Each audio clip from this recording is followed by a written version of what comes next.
mind-boggling that in the 21st century, in the New York State, the progressive leader, that we are faced with a crisis of democracy and we're just trying to win a civil right to vote.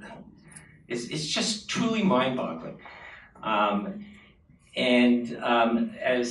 As was said, there are 3 million people, of which close to 2.8 million registered voters in New York State who took the time and effort to register, but who did not enroll in any party, who think they can effectively vote. But when a primary comes up, and we all know that primaries in New York are basically 90+% of the winner of the primary is the elected official. So they try and vote at the primary, and they're told, you can't vote. Why can't I vote? Because you're not a Democrat or a Republican. Well, how do I have to do that?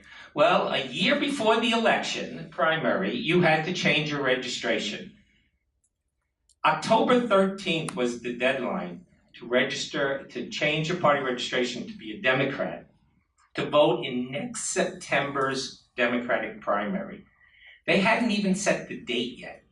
In fact, no one knew the candidates. Nationally, the percentage of unaffiliated voters are the plurality, 42%. So we're talking about the American people. And it's going up. And now it's up, yeah. So the legalities in New York New York had a statute that said you had to be a party registrant to vote in that party primary. And the Independence Party said, we'd like other people to vote in our primary. And that case went to the Supreme Court. And the Supreme Court said that New York statute was unconstitutional and it infringed upon the party's associational rights. They therefore amended the statute to say you have to be a party registrant to vote in the party primary unless the party passes a rule otherwise. That rule will be before the state committee tomorrow. There's no excuse that, oh, the Republicans won't agree, oh, we can't do this, we don't have the legislature. The state committee can pass a rule and instantly 2.5 million people can be eligible to vote. Now, a lot of people will say, well, you should really be a Democrat to vote in the Democratic primary.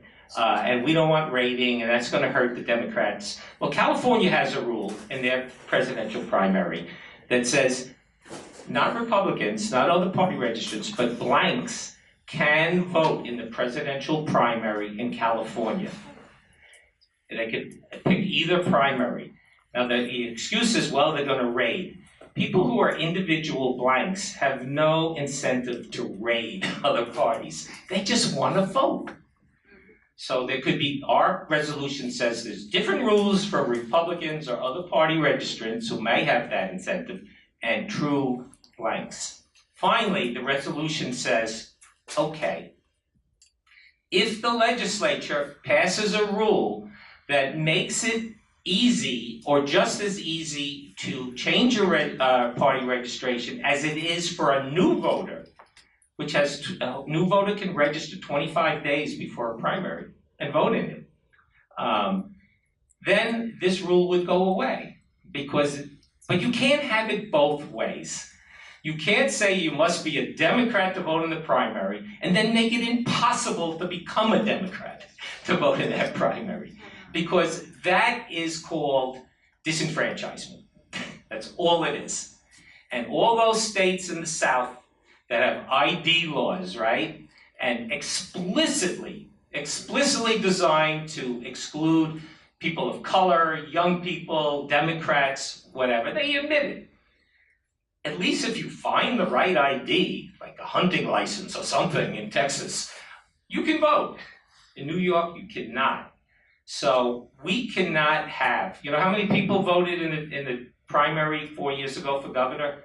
There are 62.2 million registered Democrats. 550,000 Democrats voted in the primary. Less than 10%. That is not a democracy. When a fraction of people eligible to vote participated in that primary. Meanwhile, you have these other people disenfranchised. As I like to say, the people who can vote won't, and the people who want to vote can.